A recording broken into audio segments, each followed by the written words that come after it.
السلام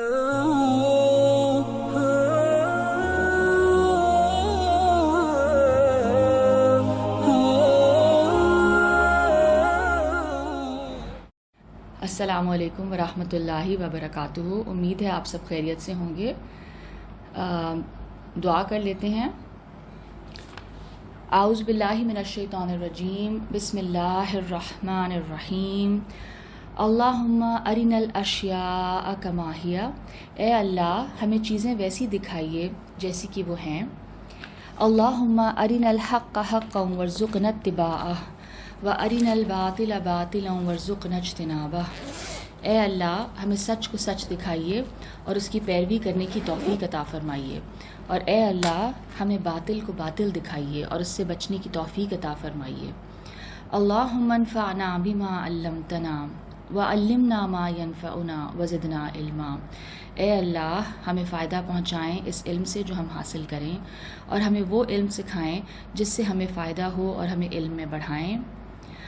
الحمد للہ الذی ہدانا لہذا وما کننا لنہتدی لولا ان ہدانا اللہ. خدا کا شکر ہے جس نے ہم کو یہاں کا رستہ دکھایا، اور اگر خدا ہم کو رستہ نہ دکھاتا تو ہم رستہ نہ پا سکتے تھے.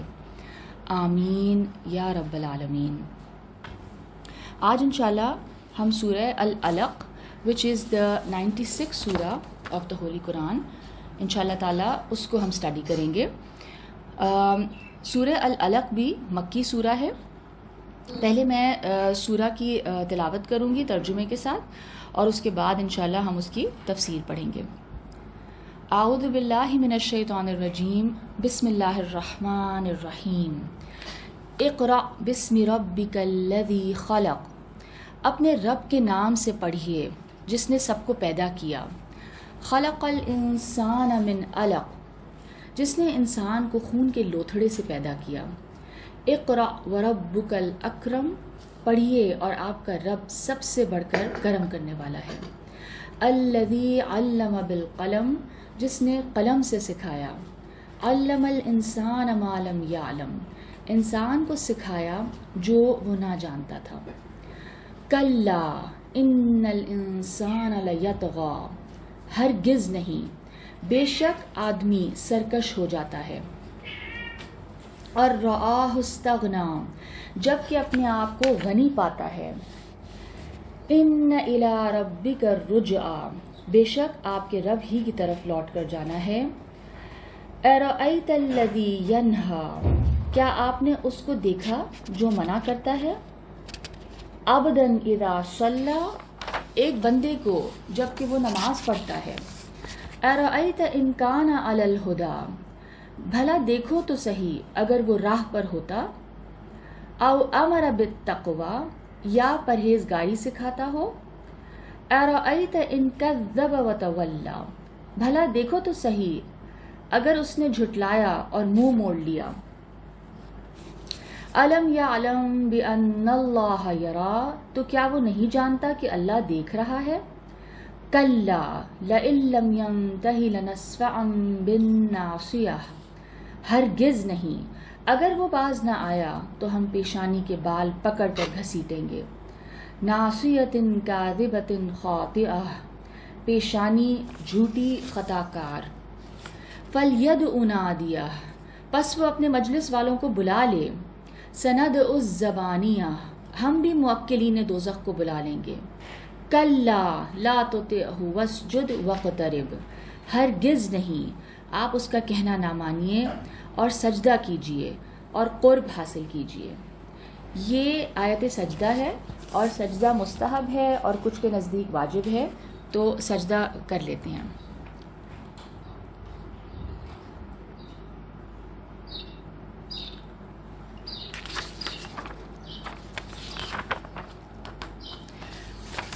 سورہ العلق جیسے میں نے کہا 96 سورہ آف دا ہولی قرآن، اینڈ اٹس اے مکی سورہ.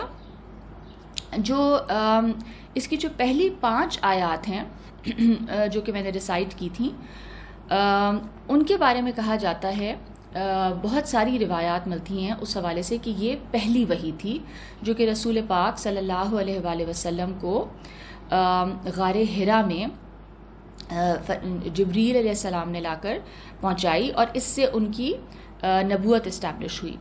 حضرت بی بی عائشہ رضی اللہ تعالیٰ عنہ فرماتی ہیں کہ رسول اللہ صلی اللہ علیہ وآلہ وسلم غار حرا میں کئی راتیں خلوت میں گزارتے تھے، یعنی اکیلے چلے جاتے تھے اور کئی راتیں وہاں گزارتے تھے۔ وہیں پر آپ صلی اللہ علیہ وسلم پر فرشتہ آیا اور آپ سے فرمایا اقرا، پڑھ، اور پھر آپ صلی اللہ علیہ وآلہ وسلم نے فرمایا ما انا بقاری، میں پڑھا ہوا نہیں ہوں۔ جبریل علیہ السلام نے آپ صلی اللہ علیہ وسلم کو زور سے دبایا، بھینچا ان کو زور سے، اور پھر وہی لفظ دوبارہ کہے اقرا، ٹھیک ہے، یعنی پڑھیے۔ آپ صلی اللہ علیہ وسلم نے پھر وہی جواب دیا۔ تیسری دفعہ جب زور سے ان کو دبایا گیا، فرشتے نے جب زور سے دبایا تو فرشتے نے یہ 5 آیات ریسائٹ کی، اقرا بسم ربک الذی خلق، خلق الانسان من علق، اقرا وربک الاکرم الذی علم بالقلم، علم الانسان ما لم یعلم۔ اچھا، اس روایت میں آپ صلی اللہ علیہ وسلم نے یہ جو فرمایا کہ میں پڑھ نہیں سکتا، یا ما انا بقاری، میں پڑھا ہوا نہیں ہوں، تو اس حوالے سے ہم یہ دیکھتے ہیں کہ اسکالرز نے، اہل علم نے اس کی مختلف ایکسپلینیشنز دی ہیں، مختلف اس کی توجیحات دی ہیں۔ ان میں سے ایک دو ایکسپلینیشن یا توجیح وہ یہ ہے کہ حضرت جبریل علیہ السلام آپ صلی اللہ علیہ وآلہ وسلم کے سامنے کوئی لکھی ہوئی چیز لے کر آئے تھے، جس کے بارے میں آپ صلی اللہ علیہ وسلم نے کہا کہ میں نہیں پڑھ سکتا۔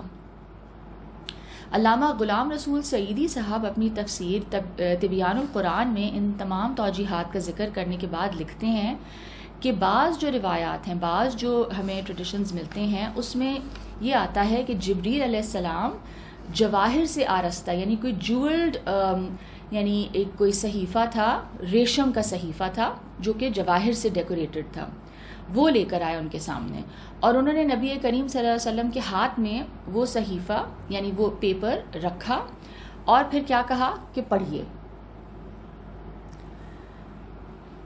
تو اس نامے اور نوشتے پر لکھی ہوئی چیز کو رسول اللہ صلی اللہ علیہ وسلم نے جب دیکھا تو انہوں نے فرمایا کہ میں پڑھا ہوا نہیں ہوں، تو میں اس پیپر پہ لکھی ہوئی چیز کو کیسے پڑھوں؟ یہ معنی زیادہ مناسب اور زیادہ ظاہر ہے۔ یعنی ایک تو یہ ہے نا کہ آپ نے کسی کے الفاظ سنے اور پھر ریپیٹ کیے، تو اس میں تو لٹریٹ ہونا، یا یعنی to be able to read and write, it's not a necessity, یعنی you can just repeat the other persons words. لیکن جب کیا کہتے ہیں، کوئی چیز آپ کے سامنے لکھی ہوئی آئے تو تبھی آپ کو اس ریڈنگ کی ایبلٹی کی ضرورت پڑتی ہے، رائٹ؟ تو اس لیے مفسرین کے خیال میں کوئی ایسی لکھی ہوئی چیز تھی جو رسول پاک صلی اللہ علیہ وسلم کے سامنے جبریل علیہ السلام نے رکھی اور فرمایا کہ پڑھیے، ٹھیک ہے، تو تب انہوں نے کہا کہ میں نہیں پڑھ سکتا، ما انا بقاری۔ تو اس لیے یہ رائے جو ہے زیادہ مناسب اور زیادہ لاجیکل لگتی ہے۔ یہی رائے ہم دیکھتے ہیں کہ ڈاکٹر اسرار اور سید ابو الاعلیٰ مودودی کی بھی ہے۔ حضور پاک صلی اللہ علیہ وسلم کو قرآن پاک میں ہم دیکھتے ہیں امی کہا گیا ہے، اور جس کا مشہور معنی ہمارے ہاں ان پڑھ کیا جاتا ہے۔ اچھا، اب اس حوالے سے بھی ہم دیکھتے ہیں کہ ایک تو یہی رائے ہے کہ he was not literate, he was not able to read and write, ٹھیک ہے۔ دو آراء ہمیں ملتی ہیں۔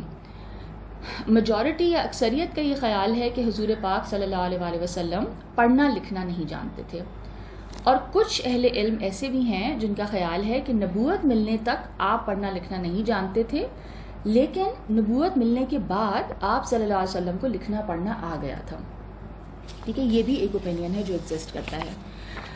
اب یہود کے بارے میں آتا ہے کہ جس طرح کہ وہ بنی اسماعیل جو قوم تھی نا، کیونکہ وہ تو بنی اسرائیل کی قوم سے تھے، تو یہود جو تھے وہ بنی اسماعیل کو امی کہتے تھے، یعنی وہ قوم جس کے پاس کوئی آسمانی کتاب نہ ہو، ٹھیک ہے۔ یعنی ان کے نزدیک وہ قوم جس کے پاس کوئی آسمانی کتاب یا کوئی اس طرح کا کوئی صحیفہ نہ ہو تو وہ اس قوم کو امی کہتے تھے۔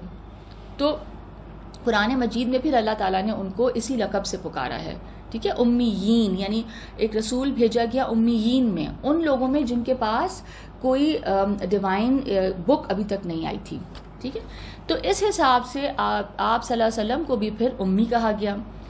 اور ایک رائے یہ بھی ہے کہ ام القرا جو ہے یعنی مکہ جو ہے it was central place for trade and ان کے جو خانہ کعبہ کی وجہ سے خاص طور پہ اور جو خدا وہاں رکھے گئے تھے اس کی وجہ سے اور جو حج ہوتا تھا ہر سال تو it was a central place the mother of cities. تو ام القرا اس کو کہا گیا, تو اس کی مناسبت سے آپ صلی اللہ علیہ وسلم کو امی کہا گیا بیکاز ہی بلانگ ٹو ام القرا مکہ. اچھا, جمہور مفسرین کا یہ خیال ہے کہ یہ جو 5 پہلی جو آیات ہیں جو ہم نے ریسائٹ کی سورہ علق کی, یہ پہلی وحی تھیں, اور تمام مفسرین نے یہی روایت پیش کی ہے. ٹھیک ہے, کون سی والی روایت؟ کہ یہ رسول پاک صلی اللہ علیہ وسلم غار حرا میں تھے اور اچانک سے فرشتہ آیا, وہ نیند اور جاگنے کی کیفیت کے درمیان تھے, یعنی کچھ اس طرح کی کیفیت تھی کہ وہ پوری طرح سوئے بھی نہیں تھے اور جاگ بھی نہیں رہے تھے. ٹھیک ہے, یہ پوری ایک لانگ ٹریڈیشن ہمیں ملتا ہے جو کہ ہم بچپن سے سنتے آ رہے ہیں. اینڈ اچانک سے فرشتہ ان کے سامنے آیا اور وہ گھبرا گئے. ٹھیک ہے, اور پھر یہ سب واقعہ پھر اس کے بعد پیش آیا. And he was scared and he was also he was not sure what had happened. ٹھیک ہے, یہ پورا قصہ ہے کہ پھر وہ بی بی خدیجہ کے پاس جاتے ہیں اینڈ بہت زیادہ گھبرائے ہوئے ہیں. پھر وہ کہتے ہیں زملونی, مجھے کمبل اڑاؤ, مجھے سمجھ نہیں آ رہی میرے ساتھ کیا ہوا ہے. اینڈ الٹیمیٹلی پھر بی بی خدیجہ ان کو اپنے کزن کے پاس لے کے جاتی ہیں جو کہ جن کا نام آتا ہے روایات میں ورقہ بن نوفل, جو کہ عیسائی تھے. اینڈ کیونکہ اس وقت تک یعنی جو ٹیچنگز رہ گئی ہوئی تھیں وہ حضرت عیسیٰ علیہ السلام کی تھیں. He was the last prophet to have been sent by God. تو یہ روایت آتی ہے کہ انہوں نے پھر ان کو کنفرم کیا کہ یہ وہی صحیفہ ہے جو عیسیٰ علیہ السلام پہ آیا تھا, ایگزیکٹلی وہی چیز ہے, وہی ناموس ہے یہ, اور تمہیں نبی بنایا گیا ہے. تو بہرحال یہ جو حدیث ہے یہ ہم سب نے سنی ہوئی ہے, اور یہ ایک لانگ آبویسلی ایک ٹریڈیشن ہے جو کہ ہم ایسوسیٹ کرتے ہیں سورہ العلق کے ساتھ. اس روایت پر ہم دیکھتے ہیں کہ کچھ ڈفرینٹ اوپینینز بھی ایگزسٹ کرتے ہیں. کچھ لوگوں نے اس روایت کو کویسچن کیا ہے, وہ یہ فرماتے ہیں جیسے فار ایگزامپل اہل تشیع, اہل علم جو ہیں, اور جو اہل قرآن یا قرآنسٹ جن کو کہا جائے گا, ان حضرات کا کچھ اعتراض ہے. ان کا خیال یہ ہے کہ جس طرح سے یہ واقعہ نقل ہوا ہے یہ حقیقت نبوت سے میل نہیں کھاتا. مثلا آیت اللہ محمد حسین نجفی صاحب لکھتے ہیں کہ یہ ہے وہ شان نزول جو, یعنی اب ان کو کوٹ کر رہی ہوں میں, کہ یہ وہ شان نزول ہے یا یہ وہ ٹریڈیشن ہے جو کوٹ کیا جاتا ہے, جو ہسٹوریکل بیک گراؤنڈ کوٹ کی جاتی ہے سورہ علق کی, جو کہ برادران اسلامی یعنی اہل سنت بڑے فخر سے جناب بی بی عائشہ رضی اللہ تعالی عنہا کی زبانی تقریر اور تحریر میں بیان کرتے ہیں, اور جسے ہمارے بھی بعض مؤلفین, ہمارے بھی یعنی کچھ ساتھی جو ہیں, سوچے سمجھے بغیر نقل کر دیتے ہیں. مگر اہل تحقیق یعنی آپ اس کو اگر صحیح معنوں میں ریسرچ کریں تو وہ یہ جانتے ہیں کہ روایت جو ہے یعنی جو حدیث کا جو نریشن ہے اس میں آپ کو صرف نریٹرز کی یعنی ویلیڈیٹی اور ان کی یعنی چین کو صرف اسٹڈی نہیں کرنا ہوتا, آپ کو جو ٹیکسٹ ہوتا ہے حدیث کا, جو اس کی درایت ہے, اس ٹیکسٹ کو بھی تو دیکھنا ہے نا کہ is it in accordance with does it یعنی وہ اس سے میچ کر رہا ہے جو ایک نبی کی جو شان ہے, یا یعنی وہ لاجیکل لگ رہی ہے بات آپ کو. تو دونوں چیزوں کو دیکھا جائے گا ایک حدیث کو ویریفائی کرنے کے لیے. تو وہ یہ فرماتے ہیں کہ اس کے بعد یہ نجفی صاحب نے اس روایت کو تسلیم نہ کیا, اور انہوں نے اس کی 4 وجوہات لکھی ہیں. اور پھر اس کے بعد وہ یہ لکھتے ہیں کہ بہرحال یہ روایت جو ہے شان رسالت کے سراسر منافی ہونے کی وجہ سے قابل قبول نہیں ہو سکتی. یعنی کہ ہاؤ از اٹ پاسبل کہ رسول پاک صلی اللہ علیہ وسلم کو آئیڈیا ہی نہیں تھا کہ کیا ہوا, اور وہ اتنے کنفیوزڈ اور پریشان اور گھبرائے ہوئے تھے, اور ان کو ایک عیسائی کے پاس جانا پڑا فار کنفرمیشن. ٹھیک ہے, یعنی اور اس حوالے سے پھر وہ آگے یہ لکھتے ہیں کہ واقعہ صرف اتنا ہے کہ یہ پہلی سورہ ہے. ٹھیک ہے, حالانکہ بات صرف اس قدر ہے کہ جو حضرت امام محمد باقر رحمۃ اللہ علیہ سے بھی مروی ہے کہ انہوں نے فرمایا یہ پہلی سورہ ہے. ٹھیک ہے, جو پیغمبر اسلام صلی اللہ علیہ وسلم پر نازل ہوئی. جناب جبریل علیہ السلام پیغمبر اسلام کی خدمت میں حاضر ہوئے اور کہا یا محمد اقرا, قال ما اقرأ، انہوں نے کہا میں کیا پڑھوں؟ قال اقرأ بسم ربک الذی خلق، اے محمد صلی اللہ علیہ وسلم پڑھو. آپ نے فرمایا کیا پڑھوں؟ ٹھیک ہے، پھر انہوں نے کہا اقرأ، یہ پڑھو. اسی طرح ہم دیکھتے ہیں کہ غلام احمد پرویز صاحب بھی اس پوری روایت کا انالیسس کرتے ہیں. یہ جو ٹریڈیشن ہے نا کہ جو میں ابھی آپ کو پورا میں نے واقعہ بیان کیا، اس کے بعد یہ فرماتے ہیں کہ صاف نظر آ رہا ہے کہ یہ روایت وضیع ہے، بنائی ہوئی ہے. اس روایت کے تہ کے اندر بیٹھی ہوئی یہودیت اور عیسائیت اور ان کی رہبانیت ساری کھنک رہی ہے. کیونکہ ہوا یہ کہ اس کے بعد کئی اورینٹلسٹ نے پھر یعنی لکھا اور اس پہ اعتراض یہ کیا کہ مسلمانوں کے جو نبی ہیں ان کو تو پھر کانفرمیشن کے لیے ایک عیسائی یعنی شخص کے پاس جانا پڑا. تو حالانکہ اس میں کوئی حرج اس لحاظ سے نہیں لگتا کہ کیونکہ اسلام تو وہی میسج ہے نا جو کہ حضرت عیسیٰ بھی لائے تھے اور جو حضرت موسیٰ بھی لائے تھے. ٹھیک ہے، شریعت میں ڈفرینس ہے، لیکن جو مین میسج ہے دین کا وہ تو اللہ تعالیٰ نے قرآن پاک میں فرما دیا کہ یہ وہی دین ہے جو کہ چلا آ رہا ہے. یعنی زمانہ دراز سے یہی اللہ تعالیٰ کا پسندیدہ دین ہے، دین اسلام، اور یہ تمام زمانوں میں یہی دین ریویل کیا گیا ہے. صرف شریعت میں کچھ تبدیلیاں ہوتی نہیں. جو بیسک دین ہے، جو بیسک مورالٹی ہے اور ایتھکس ہیں اور جو توحید ہے اور جو باقی اس میں جو عقائد ہے وہ تو سب سیم ہیں. ٹھیک ہے، تو لیکن یہ کہ بہرحال اورینٹلسٹ نے اعتراض کیا، تو اس وجہ سے پھر شاید کچھ علماء نے یہ اس روایت کو رد کیا. اسی طرح ہم دیکھتے ہیں یعنی پھر کنکلوژن اب یہی ہے کہ کچھ حضرات اہل تشیع اور قرآنسٹ اینڈ ایون غامدی صاحب جو ہیں وہ اس رائے کو نہیں مانتے. ان کے مطابق وہ یہ کہتے ہیں کہ حضرت موسیٰ علیہ السلام تو جب آگ لینے گئے کوہ طور پہ تو ان کو جب یعنی ان کو تو ٹھنڈ لگ رہی تھی، ان کی فیملی ان کے ساتھ تھی اور وہ آگ کی تلاش میں نکلے تھے کہ ہمیں کچھ گرم آگ مل جائے اینڈ ہم ذرا اپنی سکائی کر لیں، اپنے آپ کو تھوڑا سا وارمتھ مل جائے ہمیں. تو وہاں جب وہ پہنچے تو ان کو نبوت مل گئی، اللہ تعالیٰ سے ہم کلام بھی ہو گئے. تو ان کا جو ایک ہے ریاکشن یا کچھ ان کا جو رویہ ہے وہ گھبراہٹ کا ہرگز نہیں تھا یا ان کو کوئی کنفیوژن نہیں ہوئی. یعنی نبوت ملنے پر he was confident about it and he understood immediately کہ کیا ہوا ہے. تو ایک نبی کے ساتھ یہ معاملہ یعنی اگر حضرت موسیٰ کے ساتھ اس طرح نہیں ہوا تو اکارڈنگ ٹو غامدی صاحب اینڈ کچھ اور لوگ وہ اس روایت کو بہرحال نہیں مانتے. بہرحال یہ ہے کہ جو میجورٹی ہے یعنی ہم دیکھتے ہیں کہ اہل تشیع اور قرآنسٹ حضرات کے علاوہ تمام لوگوں کے نزدیک یہ روایت صحیح ہے، اور کیونکہ یہ صحاح کی کتابوں میں یہ روایت موجود ہے. ابتدائی جو 5 آیتیں ہیں ان کے علاوہ ہم یہ دیکھتے ہیں کہ جو اس کے بعد جو آیات ہیں ان کے بارے میں اہل تفسیر کا یہ خیال ہے کہ وہ بعد میں اس وقت نازل ہوئی ہیں جب آپ صلی اللہ علیہ وسلم نے تبلیغ کا آغاز کر دیا تھا. ٹھیک ہے، جب انہوں نے اوپنلی نبوت کا اعلان کر دیا تھا اینڈ پریچنگ شروع کر دی تھی اور بیت اللہ میں نماز بھی پڑھنا شروع کر دی تھی، خانہ کعبہ میں نماز بھی پڑھنا شروع کر دی تھی. اس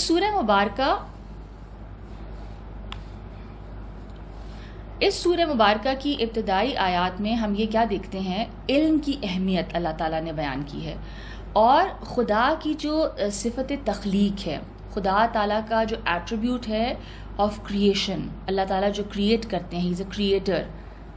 ٹھیک ہے، اسی طرح اللہ تعالیٰ کی جو صفت ربوبیت ہے، ٹھیک ہے، he is the نرچرر، he is the نرشر، the sustainer, پالنے والی جو ہستی ہے. ٹھیک ہے، کریٹ کرتا ہے اللہ تعالیٰ اور اللہ تعالیٰ پھر کیا کرتے ہیں؟ نرچر کرتے ہیں اور پالتے ہیں. اور اسی کے ساتھ صفت کرم کا بھی حوالہ دے کر، صفت کرم کیا ہے؟ ہز جینیروسٹی، اس کا احسان، یہ سب اللہ تعالیٰ کے ایٹریبیوٹس اللہ نے بیان کر کے کیا فرمایا؟ علم وحی کی جو اہمیت ہے، یہ جو ڈیوائن نالج ہے، اس کی امپورٹنس اور اس کی ایکسٹریم، اس کی جو ڈائر نیسیسٹی ہے، جو اس کی ضرورت ہے، اس کو بیان کیا. ٹھیک ہے، اور اس کے بعد ہم کیا دیکھتے ہیں کہ انسان جو کہ بہت ناشکرہ یا ناقدرہ ہے، ناقدر انسان کا جو رویہ ہے وہ بتایا گیا کہ وہ اس ڈیوائن گائیڈنس کے حوالے سے کس قدر ناقدری کرتا ہے. اور اس رویے کی بنیاد بھی بیان کر دی گئی کہ کیوں انسان اتنا ناقدرہ ہے، اور مخالفین قرآن کو وارن کر دیا گیا، ان کو تنبیہ کی گئی ہے.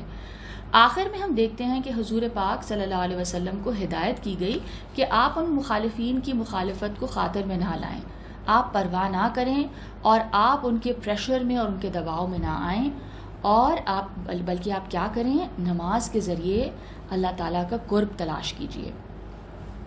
اب آیت نمبر 1 سے پڑھتے ہیں۔ اقرأ بسم ربک الذی خلق، اپنے رب کے نام سے پڑھیے جس نے سب کو پیدا کیا۔ یہاں پر کس چیز کے پڑھنے کا حکم ہے؟ بعض لوگوں کے نزدیک قرآن پڑھنے کا حکم ہے، بعض کے نزدیک وحی کے پڑھنے کا حکم ہے، اور کچھ کے نزدیک اللہ کا نام پڑھنے کا حکم ہے۔ اور اس صورت میں پھر با جو ہے اسمی جو ہے وہ جو بے ہے وہ زائدہ ہے۔ اس بنیاد پر امام زمخشری نے اس کا مطلب کیا بیان کیا ہے کہ اللہ کے نام سے شروع کرتے ہوئے پڑھیے، ٹھیک ہے۔ یہاں پر پڑھنے کا جو حکم آ رہا ہے، یعنی جو رسول پاک صلی اللہ علیہ وسلم کو کہا جا رہا ہے اقرا، ٹھیک ہے، this is the very first word of divine revelation, read, پڑھیے۔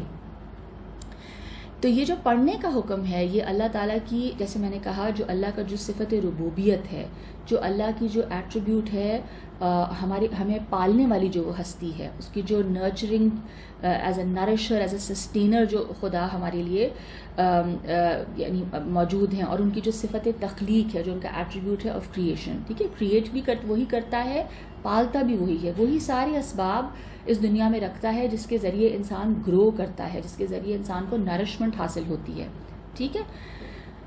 تو وہ سب انتظام اللہ نے کیا ہے۔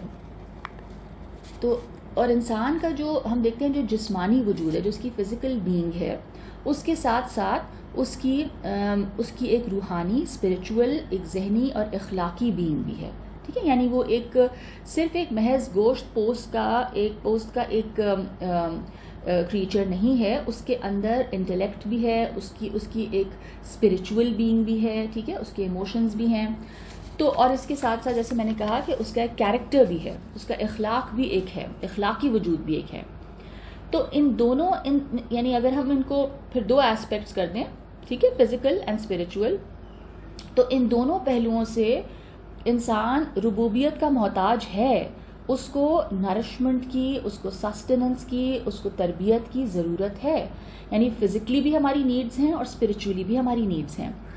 تو اس جسم کی ربوبیت کے لیے، اس جسم کی نرشمنٹ اور سسٹیننس کے لیے خدا نے، میں نے جیسے کہا، وہ تمام اسباب اور وہ تمام ذرائع انسان کی تخلیق سے پہلے ہی اس دنیا میں رکھ دیے، ٹھیک ہے، کہ جس سے انسان گرو کرے گا، جس سے اس کی سسٹیننس ہوگی، گروتھ ہوگی، نرچرنگ ہوگی، اور پھر اس کی جو روحانی اور اس کی جو ذہنی اور اخلاقی پرورش ہے، اس کی اسپریچول، اس کی مینٹل، انٹلیکچول، اور اس کی جو کیریکٹر کی جو ڈیولپمنٹ ہے، ٹھیک ہے، اس کے لیے پھر اللہ نے کیا کیا، اس کے لیے پھر ڈیوائن گائیڈنس یا وحی کا سلسلہ اللہ تعالیٰ نے شروع کیا، جو آخری بار عطا کیا جا رہا تھا رسول پاک حضرت محمد صلی اللہ علیہ وسلم کو۔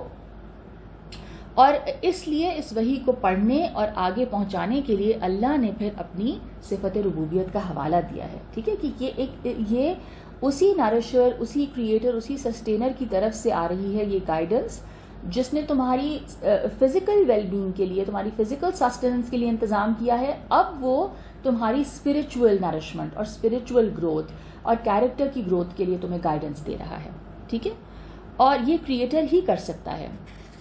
اچھا، اب اس وحی کو پڑھنے اور آگے پہنچانے کے لیے، جیسے میں نے کہا، اللہ نے صفت ربوبیت کا حوالہ دیا، اور یہ بات یاد رکھیں کہ جو لفظ قراءت ہے، اقرا جو کہا گیا نا، اس کے اندر خود پڑھنے کے ساتھ ساتھ آگے تبلیغ کے معنی بھی پوشیدہ ہے، یعنی کہ you reading to yourself and then you will read it out to others, آپ آگے بھی پہنچائیں گے، ٹھیک ہے۔ تو اس میں یہ دونوں چیزیں شامل ہیں کہ آپ خود بھی اس کو پڑھیں گے اور آگے بھی پڑھ کے سنائیں گے۔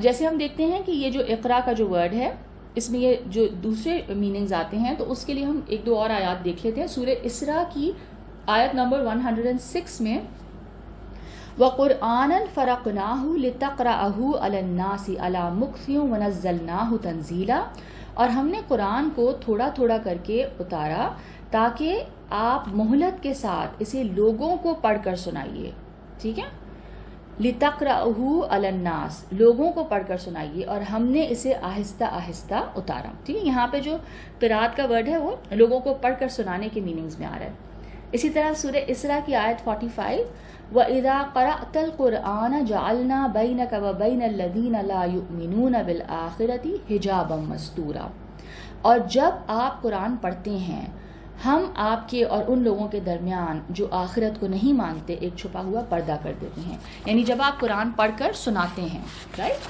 تو کیا ہوتا ہے، جو نہیں مانتے ایک بیریئر آ جاتا ہے. اس آیت میں اللہ تعالیٰ نے ہم یہ دیکھ رہے ہیں کہ جو اپنی دوسری صفت کا حوالہ دیا ہے وہ صفت خلق ہے. ٹھیک ہے، خلق، اقرا بسم ربک الذی خلق. رب میں نے جیسے کہا وہ ہے نرشر، سسٹینر، پالنے والا، اور خلق، وہ خلق کی جو ہے بات وہ تخلیق کی صفت ہے، یعنی کریشن، جو اللہ تعالیٰ کریٹر ہیں. تو یہ صفت تخلیق جو ہے یعنی یہ وہی جو ہے اسی ہستی کی طرف سے عطا کی جا رہی ہے جو کریٹر ہے، جو خالق ہے. اور جیسے میں نے کہا کہ کریشن کے لیے، مخلوق کے لیے خالق سے بہتر کوئی ہادی، کوئی گائیڈ، کوئی رہبر نہیں ہو سکتا. جیسے کہ سورہ طٰہٰ کی آیت نمبر 50 میں آتا ہے قال ربنا الذی اعطی کل شیء خلقہ ثم ہدی. کیا ہمارا رب، کہا ہمارا رب وہ ہے، یہ حضرت موسیٰ علیہ السلام فرعون کو بتا رہے ہیں خدا کے بارے میں. کہا ہمارا رب وہ ہے جس نے ہر چیز کو اس کی صورت عطا کی اور پھر اس کو راہ دکھائی. ٹھیک ہے، یعنی کریٹ کر کے پھر اس کو گائیڈ بھی کر دیا as to the purpose of that creation's life. اور وہ اینیملز میں بھی یہ چیز ہم دیکھتے ہیں کہ یہ رکھ دی گئی ہے. انسٹنکٹ، جو انسٹنکٹس ان کے اندر ہیں وہ اتنے اسٹرانگ ہیں that they act upon their instincts. They know by birth, they know what they have to do, what they have to eat, اور ان کی زندگی کا مقصد کیا ہے، اور وہ ہر کریشن اس کو فلفل کرتی ہے. سورہ اعراف کی آیت نمبر 54 میں بھی اس کا ایک میں حصہ پڑھ رہی ہوں. الا لہ الخلق والامر، اسی کا کام ہے پیدا کرنا اور حکم فرمانا. ٹھیک ہے، یعنی پیدا اس نے کیا اور پھر اس نے یہ بھی بیان کر دیا کہ کرنا کیا ہے اب تم نے. آیت نمبر 2 میں ہم دیکھتے ہیں اللہ تعالیٰ فرماتے ہیں خلق الانسان من علق، انسان کو خون کے لوتھڑے سے پیدا کیا. پہلی آیت میں جیسے ہم نے دیکھا اللہ تعالیٰ اپنی صفت خلق کا ایک عام تذکرہ بیان کر رہے ہیں کہ یعنی ہر چیز کو جو کریٹ کیا اس نے. ٹھیک ہے، he is the creator of ایوری تھنگ. اور اس آیت میں ہم دیکھتے ہیں کہ خاص انسان کی تخلیق کا ذکر فرما رہے ہیں، اور انسان کی جو کریشن کا وہ مرحلہ یا وہ سٹیج جب وہ اپنی ماں کے ووم میں، رحم مادر میں علقہ کی شکل میں ہوتا ہے. علقہ کیا ہے، اس کے جو لفظی معنی ہیں چمٹنے کے ہیں، یعنی چپکنے کے. اور علقہ جمے ہوئے خون کو کہتے ہیں جو رحم مادر کے ساتھ چپکا ہوا ہوتا ہے یا لٹکا ہوا ہوتا ہے، ہینگ کر رہا ہوتا ہے. اور اس کا ایک ترجمہ جیسے میں نے کہا جونک کیا گیا ہے، لٹکنے والی چیز، لائک اے لیچ. ٹھیک ہے، تو these are the stages of the foetus. تو یہ وہ والی سٹیج ہے جب وہ، اور اگر کوئی بایو کا اسٹوڈنٹ ہو یا ایمبریولوجی سمجھتا ہو تو اس کو اس کا آئیڈیا ہوگا کہ وہ جو سٹیج ہوتی ہے اس پہ وہ جو فیٹس کی جو فارمیشن ہے وہ لیچ لائک ہو جاتی ہے اینڈ اٹس ہینگنگ. تو ہمارے جو کچھ جدید اہل علم نے اس آیت اور اس طرح کی جو کچھ دیگر آیات ہیں ان سے قرآنی ایمبریولوجی ثابت کرنے کی کوشش کی ہے. یعنی because science seems so sort of bigger larger then life, and ظاہر ہے ہم نے سائنٹیفک ڈسکوریز کے تھرو بہت کچھ اچیو بھی کیا ہے. تو پھر ہوتا یہ ہے کہ جب ہم قرآن پڑھتے ہیں تو پھر ہماری ایفرٹ یہ ہوتی ہے کہ سائنس کے ساتھ اس کا کوئی کلیش نہ ہو، because that can be disturbing for people. وہ یہ کہتے ہیں کہ یہ پھر کس طرح کی کتاب ہے جو کہ سائنٹیفک فیکٹ سے کلیش کر رہی ہے. تو اس وجہ سے پھر کیا ہوا کہ کچھ جو نئے اہل علم تھے جنہوں نے نئی تفاسیر لکھیں، because of the pressure of science, انہوں نے کیا کیا کہ کچھ اس طرح کی آیات لے کر قرآنی ایمبریولوجی ثابت کرنے کی کوشش کی ہے. ان اصحاب دانش یا ان اسکالرس کا خیال ہے کہ آج سائنس جو ڈسکوریز، جو انکشافات کر رہی ہے وہ پہلے سے قرآن پاک میں موجود ہیں. اب سائنس اور ریلیجن جو ہے، سائنس اور مذہب کے تعلق سے ہمارے ہاں دو طرح کی بنیادی آراء پائی جاتی ہیں، دو اوپینینز ایگزسٹ کرتے ہیں. ایک کی روح سے ان دونوں میں کوئی تضاد نہیں ہے، کوئی کانٹرڈکشن نہیں ہے سائنس اور قرآن میں. ٹھیک ہے، اور اگر کوئی سائنسی ریسرچ، کوئی سائنسی تحقیق کسی آیت کے خلاف نظر آتی ہے تو یا تو پھر وہ سائنسی تحقیق میں کمی کا نتیجہ ہے، ٹھیک ہے، انسان ابھی تک اس چیز کو ڈسکور نہیں کر سکا، اور یا پھر کیا ہے، قرآن مجید میں آپ نے صحیح طریقے سے ریسرچ نہیں کی، قلت تدبر کا نتیجہ ہے۔ دوسری جو رائے ہے اس کی روح سے مذہب اور سائنس میں مطابقت، یعنی ان مذہب اور سائنس میں کمپیٹیبلٹی یا عدم مطابقت، ٹھیک ہے، نان کمپیٹیبلٹی کی بحث میں آپ کو جانا ہی نہیں چاہیے، الجھنا ہی نہیں چاہیے۔ کیوں؟ اس لیے کیونکہ دونوں جو ہیں سائنس کی میتھڈالوجی اور اس کا پرپس بالکل الگ ہے، اور ریلیجن یا مذہب یا ڈیوائن جو گائیڈنس ہے یا جو ڈیوائن بکس ہیں ان کا جو میتھڈ ہے اور ان کا جو گول ہے یا جو پرپس ہے وہ بالکل الگ ہے، ٹھیک ہے۔ اس لیے ہم ان دونوں میں مطابقت اور عدم مطابقت تلاش کرنا ایک طرح سے کیا ہوگا، یعنی ان دونوں میں ہم کمپیٹیبلٹی تلاش کریں اور یا ہم نہ تلاش کریں۔ اب سائنس کی کوئی ایک نئی ڈسکوری ہوتی ہے تو آپ اس کو قرآن سے میچ کرنے کی کوشش کرتے ہیں، پھر اگر وہ ڈسکوری یا وہ تھیوری ریجیکٹ ہو جاتی ہے تو پھر آپ پریشان ہو جاتے ہیں، ٹھیک ہے۔ تو ان دونوں میں اس طرح سے ربط تلاش کرنا یا یعنی کمپیٹیبلٹی تلاش کرنا کیا ہے، اٹس اللاجیکل، غیر منطقی عمل ہے یہ، کیونکہ جیسے میں نے سمجھایا یا جیسے میں نے بتایا کہ دونوں کا میتھڈ ڈفرینٹ ہے۔ سائنس کا میتھڈ کیا ہے، سائنس ریسرچ کرتی ہے on what is observable to the 5 senses, ٹھیک ہے، اینڈ سائنس کا میتھڈ ہے research, experimentation. And what is the method of the قرآن یا یہ جو ڈیوائن گائیڈنس ہے، اس کی تو بگننگ ہی کس چیز سے ہو رہی ہے، اس کی بگننگ اس چیز سے ہو رہی ہے جو ان سین ہے۔ The beginning of faith or the beginning of divine knowledge is that you have to have faith in something which is unseen. آپ کو یہ ماننا ہے کہ میری ان 5 senses سے بیونڈ ہے ریالٹی، الٹیمیٹ ریالٹی میری ان 5 senses سے بیونڈ ہے، تو میں تو اس کو نہ دیکھ سکتی ہوں، نہ سن سکتی ہوں، نہ میں سونگھ سکتی ہوں، نہ چکھ سکتی ہوں۔ تو سائنس کا میتھڈ تو بالکل ہی الگ ہے، سائنس تو انہی چیزوں پہ ریسرچ کرتی ہے جس کو وہ دیکھ سکتی ہے، تو خدا کو تو دیکھا ہی نہیں جا سکتا۔ تو اب یہ اتنا بڑا یعنی ایک میتھڈ کا ڈفرنس آ گیا کہ جیسے میں نے کہا کہ ان دونوں چیزوں کو کمپیٹیبل کرنے کی کوشش کرنا، یا ان دونوں چیزوں میں یعنی آپ وہ تلاش کریں کہ اللہ نے اس چیز کو حرام اس لیے کیا کیونکہ یہ سائنٹیفکلی ہمارے لیے یہ خراب ہے یا اس طرح ہے، ایسی کوئی چیز ہے ہی نہیں، اٹس اللاجیکل۔ قرآن مجید میں ہم یہ دیکھتے ہیں کہ کائنات اور انسان سے متعلق جو آیات ہیں، جو اللہ تعالیٰ نے جو بھی قرآن پاک میں فرمایا، اس کا مقصد کیا ہے، کسی ایمانی یا اخلاقی اصول کو بیان کرنا ہے۔ یعنی ہمارے لیے اس میں کوئی ایمان کے حوالے سے گائیڈنس ہے کہ خدا اپنے بارے میں بتا رہا ہے کہ وہ کون ہے، وہ کیسا ہے، اس کی کیا صفات ہیں، وہ کیا اور وہ ہم سے کیا چاہتا ہے، ہمیں کیوں پیدا کیا اس نے، ہم سے وہ کس طرح کا کانڈکٹ ہم سے ریکوائرڈ ہے، ہمیں اپنے آپ کو کس طرح ڈیولپ کرنا ہے، کیا نہیں کرنا ہے، اور اخلاقی اصول بیان کر رہا ہے۔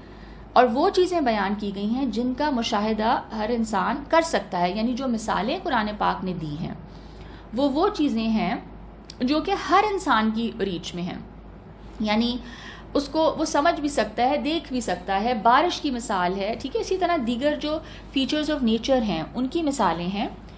اور یہ والی جو آیت ہے، زیر تفسیر آیت میں بھی اللہ تعالیٰ نے انسان کے لیے جو وحی کی ضرورت اور اہمیت کو بیان کرنے کے لیے، جیسے میں نے کہا، اللہ نے صفت ربوبیت اور صفت تخلیق کا حوالہ دیا، اور انسان کی جو تخلیق ہے، اور خاص طور پہ جیسے رحم مادر میں بچے کی جو نشو و نما اور اس کی جو سٹیجز ہیں، اس کے جو مراحل ہیں، ان میں اللہ تعالیٰ کی ان دونوں صفات کا بھرپور اظہار ہو رہا ہے۔ تو کیا فرمایا کہ وہ جو لوتھڑا ہے خون کا، ٹھیک ہے، اور یعنی اگر ٹھیک ہے اس زمانے میں الٹرا ساؤنڈ نہیں تھے، اب لوگ کہتے ہیں کہ اب الٹرا ساؤنڈ ہے، لیکن ایسا نہیں کبھی ہو سکتا کہ کسی عورت کا مسکیریج ہو اور وہ پھر کبھی نہ کبھی تو اس طرح کی چیز آبزرویشن میں آتی ہی ہوگی نا، کہ جب بچہ ضائع ہو جاتا ہے تو وہ کس فارم میں ہوتا ہے۔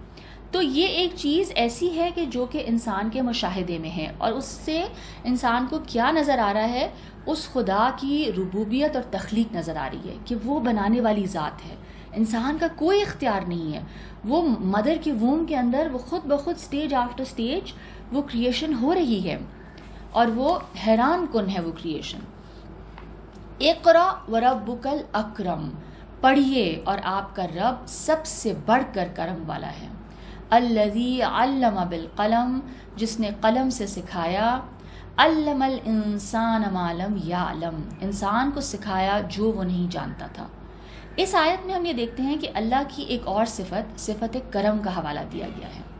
کرم کے معنی ہیں انعام اور احسان کرنا، نیز تمام بہترین صفات کے مجموعے پر اس کا اطلاق ہوتا ہے. یعنی all the good attributes, all the good traits. یعنی کرم کیا ہے؟ It is the highest kind of virtue. It's a beautiful attribute. Generosity بھی اس میں آ جاتی ہے، kindness بھی آ جاتی ہے.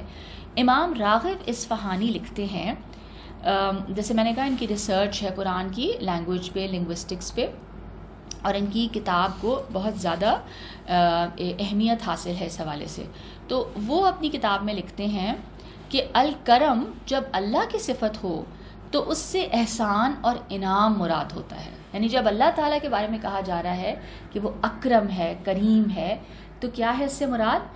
کہ احسان اور انعام کرنے والی ذات، جو ذات باری تعالیٰ سے صادر ہوتا رہتا ہے. انعام اور احسان تو اللہ تعالیٰ کی طرف سے آتا ہی رہتا ہے.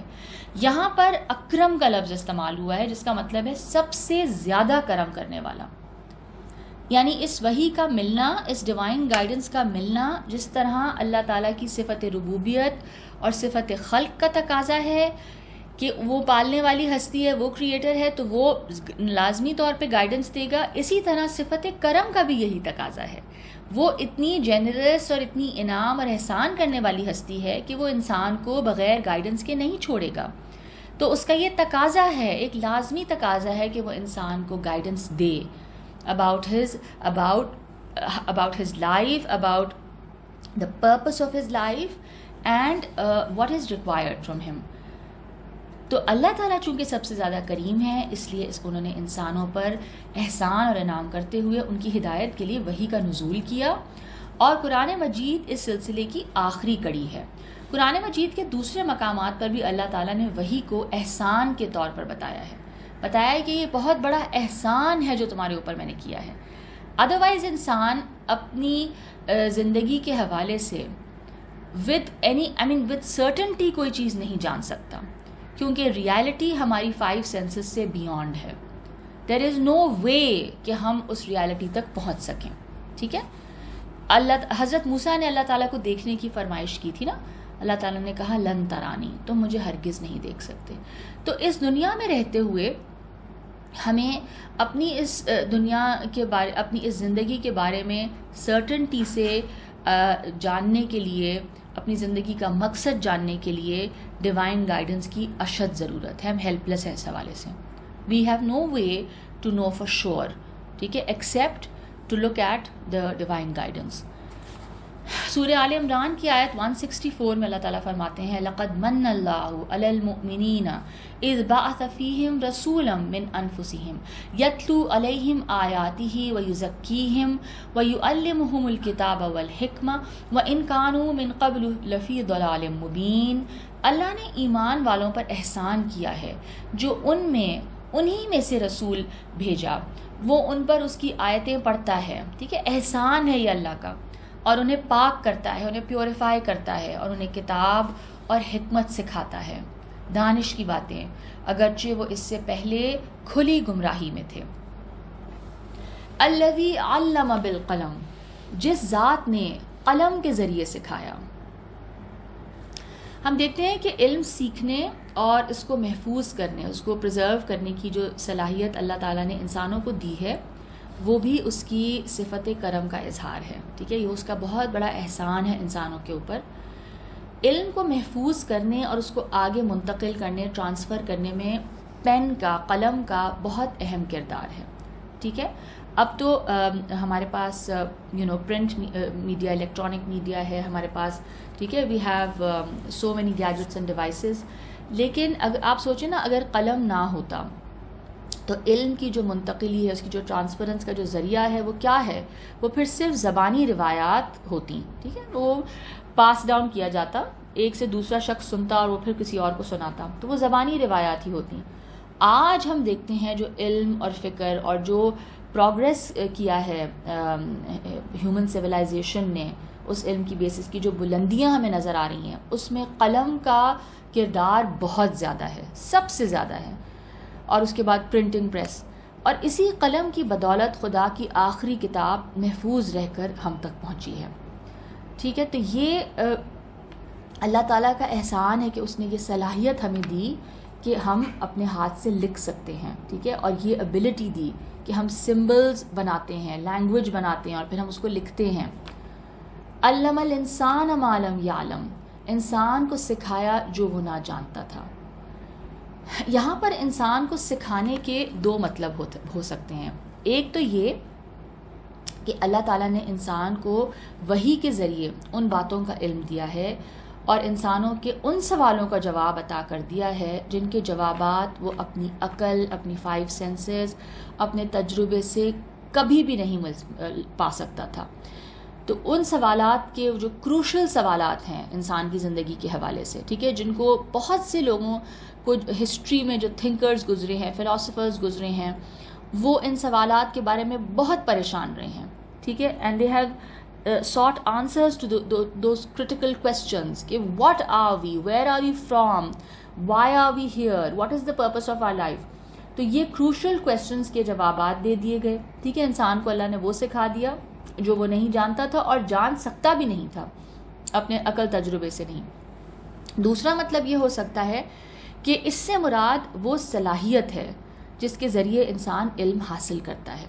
یعنی اللہ نے ہمیں وہ 5 سینسز دیں، وہ برین دیا، دماغ کی وہ ساری صلاحیتیں جن سے ہم علم حاصل کرنے کے قابل ہو جاتے ہیں. ٹھیک ہے نا، 5 سینسز ہیں، پرسیپشن ہے، کوگنیشن ہے، میموری ہے، پھر ہم لینگویج کریٹ کرتے ہیں، لینگویج سمجھتے ہیں، لینگویج کو پھر ہم اس کی رائٹنگ کرتے ہیں، پھر سمبلز ہیں. یہ ساری جو چیزیں ہیں، امیجنیشن ہے، یہ جو صلاحیتیں، امیزنگ صلاحیتیں انسان کے دماغ میں رکھ دی گئیں، ان کے ذریعے پھر کیا ہوتا ہے، انسان علم ایکوائر کرتا جاتا ہے. ٹھیک ہے، انسان سیکھتا ہے. یہ ایک بہت امیزنگ بات ہے، یہ کوئی معمولی چیز نہیں ہے. it is huge, it's amazing to be able to learn. اور اگر آپ کو یاد ہو حضرت آدم کا جو قصہ ہے، جس نے پڑھا ہو، اس میں اللہ تعالیٰ نے کیا کہا تھا کہ اللہ تعالیٰ نے حضرت آدم کو وہ نام سکھا دیے، یعنی وہ ایبلٹی سکھا دی، وہ ایبلٹی آدم علیہ السلام کے اندر رکھ دی جس کے ذریعے وہ یعنی لینگویج اور اس کو انڈرسٹینڈ کرنا، ٹھیک ہے، and then to name objects, to name things, and then پھر سائنسز، اینڈ ہر چیز پھر اس کے بعد یعنی وہ رکھ دیا گیا، ایک بیج رکھ دیا گیا اس کے اندر نالج کا. ٹھیک ہے، ٹو ایکوائر نالج. تو اس کے بعد پھر آپ دیکھیں کہ انسان کہاں سے کہاں پہنچا. تو ایک جنرل علم کی فضیلت بھی ہے، اور بتایا گیا کہ علم حاصل کرنے کی جو صلاحیت تمہیں دی گئی وہ اس کے کرم، اس کی جنراسٹی، اس کا احسان ہے تمہارے اوپر. اور پھر جو سب سے بڑا احسان ہے وہ وحی کی نالج انسان کو جو دی، یعنی اس کی الٹیمیٹ ریالٹی کے حوالے سے جو اللہ تعالیٰ نے انسان کو جو گائیڈنس دی. اچھا، اب کیونکہ وہ صلاحیت اللہ کی طرف سے عطا شدہ ہے نا، اس لیے ہم یہ دیکھ رہے ہیں کہ اس کی نسبت اللہ نے اپنی طرف فرمائی ہے. یعنی یہ اللہ تعالیٰ کہہ رہے ہیں نا کہ علم الانسان ما لم یعلم، یعنی میں نے انسان کو وہ سکھایا جو وہ نہیں جانتا تھا، یا میں نے اس ذات نے قلم کے ذریعے سکھایا. تو کیا اللہ تعالیٰ نے پین پکڑنا سکھایا تھا ہمیں، یا اللہ تعالیٰ نے بیٹھ کے کوئی لیکچرز ہمیں دیے یا ہمیں سکھایا؟ No. What is meant here is that because he gave us that ability, وہ صلاحیت کیونکہ اللہ نے ہمارے اندر رکھی ہے، اس لیے اللہ تعالیٰ نے اس کو اپنے آپ سے یہاں ایسوسیٹ کیا کہ میں نے قلم کے ذریعے سکھایا، یا میں نے وہ ایبلٹی انسان میں رکھ دی، اور میں نے انسان کو علم حاصل کرنے کی جو صلاحیت ہے وہ بھی دے دی، اور وہ ڈیوائن گائیڈنس بھی دے دی. ٹھیک ہے، تو قلم سے لکھنا انسان جو ہے، جیسے میں نے کہا، خود اپنی محنت اور مشقت سے اور پریکٹس سے سیکھتا ہے. بچے کو جب رائٹنگ سکھانی ہو، اینڈ جو ینگ مدرز ہیں، I am sure they know, اور whoever has younger siblings, it is such a difficult task کہ بچہ پینسل پکڑ لے، سے پری رائٹنگ ایکسرسائزز آپ کرواتے ہیں، کیا کیا نہیں آپ کرتے. تو دی ایبلٹی ٹو رائٹ یہ انسان پریکٹس سے اور مشقت سے ایکوائر کرتا ہے اور سیکھتا ہے. اور باقی علم بھی اگر ہم دیکھیں تو انسان اپنی محنت سے حاصل کرتا ہے. ٹھیک ہے نا، اور کتنا مشکل کام ہے. دیکھیں نا، اب اسکولز بند ہیں، آن لائن کلاسز ہو رہی ہیں، اٹس ٹف. ٹھیک ہے. It is very tough. تو یہ سارا جو پروسیس ہے یہ انسان اس میں خوب محنت کرتا ہے، اپنی بچہ بھی بہت محنت کرتا ہے، ٹیچر بھی محنت کرتی ہے. لیکن یہاں پہ اللہ تعالیٰ نے اپنے آپ سے کیوں اس کو ایسوسیٹ کیا کہ میں سکھاتا ہوں؟ جیسے میں نے کہا چونکہ وہ صلاحیت، وہ ایبلٹی اللہ نے دی ہے، اس لیے اس سیکھنے کے عمل کو اللہ نے اپنے آپ سے منسوب کر لیا ہے. ٹھیک ہے. اس کا ایک ایگزامپل دیکھ لیتے ہیں. سورہ مائدہ کی آیت نمبر 4 میں اللہ تعالیٰ فرماتے ہیں وما علمتم من یہ میں آیت کا ٹکڑا پڑھ رہی ہوں، پوری آیت نہیں پڑھ رہی. وما علمتم من الجوارح مکلبین تعلمونہن مما علمکم اللہ، اور تمہارے سدھائے ہوئے شکاری جانوروں کا شکار جو شکار پر چھوڑے جاتے ہیں تم انہیں اس طریقے پر سکھاتے ہو جو اللہ نے تمہیں سکھایا ہے.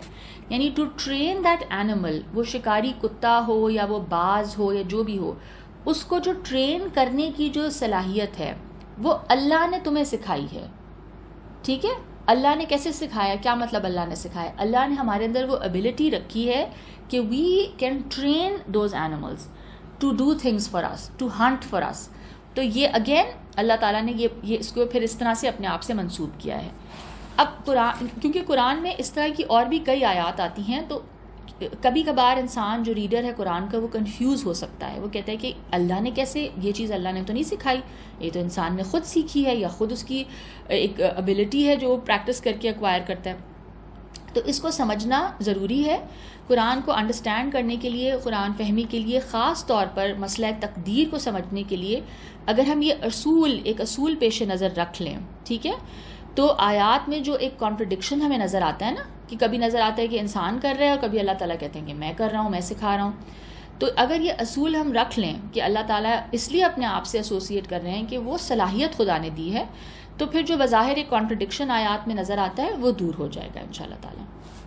ٹھیک ہے. اچھا، اب یہ ہے کہ ہمارے پاس اب ٹائم تو بہت کم رہ گیا ہے، تو we can do maybe 3 more آیات اینڈ دین آج سورہ پھر کنکلوڈ نہیں ہو سکے گی، تو پھر نیکسٹ سیشن میں سورہ کو کنکلوڈ کر لیتے ہیں. ٹھیک ہے.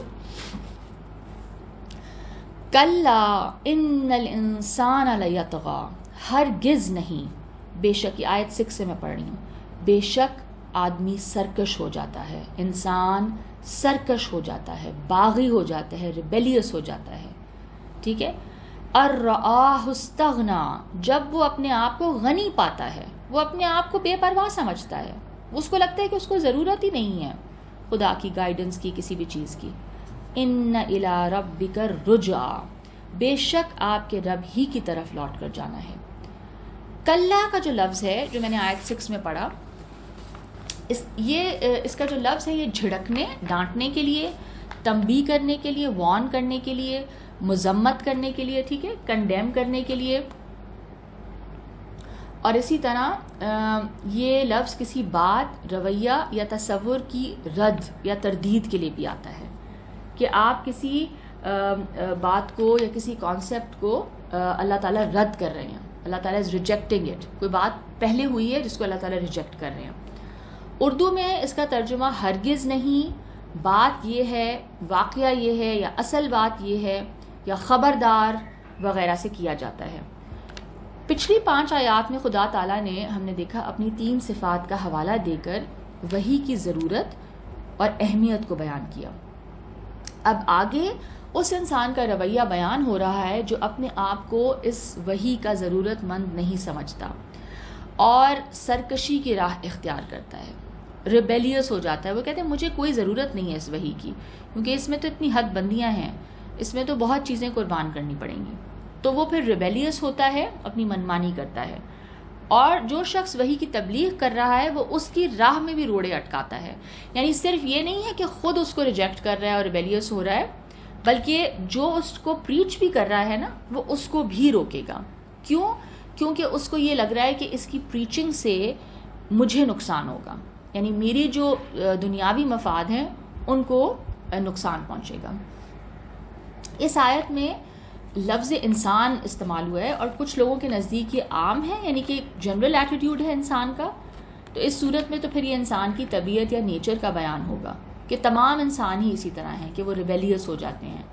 لیکن جب کہ ہم یہ دیکھتے ہیں کچھ لوگوں کے نزدیک اس سے انسان کی عام طبیعت کا بیان نہیں ہے، بلکہ وہی کی جو مخالفت کرنے والا ہے، جو ڈیوائن گائیڈنس کو ریجیکٹ کرتا ہے اور اپوز کرتا ہے، وہ شخص مراد ہے. کیونکہ ہر انسان تو ریجیکٹ نہیں کرتا، ماننے والے بھی ہیں، مومنین بھی تو ہے نا جو اس وحی پہ ایمان لے آتے ہیں. تو وہ انسان جو سرکشی پر اترا ہوا ہے، جو ریبیلیس ہوا ہے، اس آیت مبارکہ میں اس کی ایک ذہنیت بیان کی گئی ہے، اس کی مینٹالٹی بیان کر دی گئی ہے. وہ انسان، اس کا کیا رویہ ہے؟ وہ اپنے آپ کو بے پرواہ سمجھتا ہے. ٹھیک ہے، he does not feel any need for any kind of divine guidance. وہ وحی کی ضرورت سے اپنے آپ کو مستغنی سمجھتا ہے. اور اس کو کیا کہا جا رہا ہے کہ اب چونکہ تمہیں علم اور عمل کی آزادی ہے، اس لیے تمہاری فوری گرفت نہیں ہو رہی ہے، تمہیں فوراً سے پکڑا نہیں جائے گا. کیونکہ اللہ کا کیا اصول ہے کہ اللہ تعالیٰ نے ہمیں اس حوالے سے فریڈم آف چوائس دی ہے کہ آپ اپنے عمل کو چوز کر سکتے ہیں. آپ چاہیں تو اس کی اللہ تعالیٰ کی وحی کو مانیں اور اس کو اپنائیں، کوشش کریں اپنے اندر وہ چیزیں، وہ عادات، وہ صفات پیدا کرنے کی کوشش کریں. اور اگر آپ چاہیں تو آپ اس کو بالکل ریجیکٹ کر دیں اور آپ اپنی زندگی اپنی منمانے طریقے سے گزاریں. تو یہ آزادی ہے، یہاں پہ کوئی زور اور زبردستی نہیں ہے. اللہ تعالیٰ زبردستی کسی کو ہدایت یا گمراہی پر نہیں لائیں گے. اللہ کا یہ پلان ہی نہیں ہے. اور نہ ہی یہاں پہ آپ کو آپ کے ایکشنز کی سزا دی جائے گی. آپ کے ایکشنز کی جزا یا سزا، ریوارڈ یا پانشمنٹ آپ کو کہاں ملے گا؟ اس کے لیے ایک اور دنیا ہے، آخرت کی دنیا، جہاں پہ یہ سب کچھ ہوگا. تو چونکہ یہاں پہ فوری گرفت نہیں ہو رہی ہے تو اس کو لگ رہا ہے کہ وہ آزاد ہے.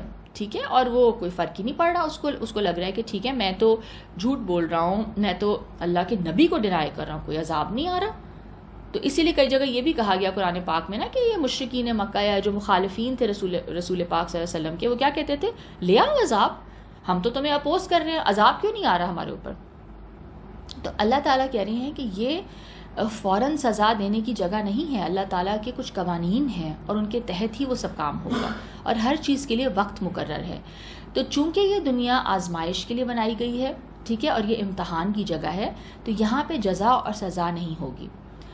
جزا اور سزا یعنی جن چیزوں پہ اللہ تعالیٰ نے جزا اور سزا کا کہا ہے، یعنی اخلاقی رویے آپ کے اور شریعت کے احکامات، تو ان کی جزا اور سزا کے لیے ایک اور دنیا رکھی گئی ہے.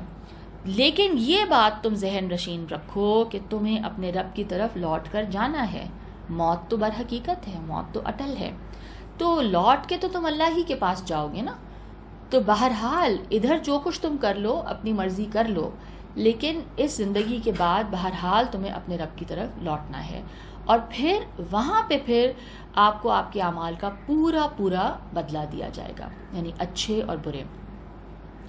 تو اس انسان کی جو ایک ذہنیت یا مینٹالٹی بتائی گئی ہے وہ کیا ہے؟ وہ ریبیلیسنس ہے. اور طغا کا جو ورڈ ہے نا، طغیان، یعنی جب سمندر اپنی حد کو کراس کر جاتا ہے، تو کسی بھی چیز کا اپنی لمٹ سے باہر آ جانا، ٹھیک ہے، تو وہ یہاں پہ امپلائڈ ہے. تو انسان کی جو لمیٹیشنز ہیں، جو انسان کو اللہ اپنے حدود بتائیں، وہ جب ان حدود کو نہیں ماننا چاہتا، وہ کسی قید میں، کسی حد میں نہیں رہنا چاہتا، وہ اپنی ڈیزائرز کو فالو کرنا چاہتا ہے، اور تو وہ پھر وہی کو ریجیکٹ کرتا ہے، اور وہ پھر اس طغیانی کا رویہ اپناتا ہے.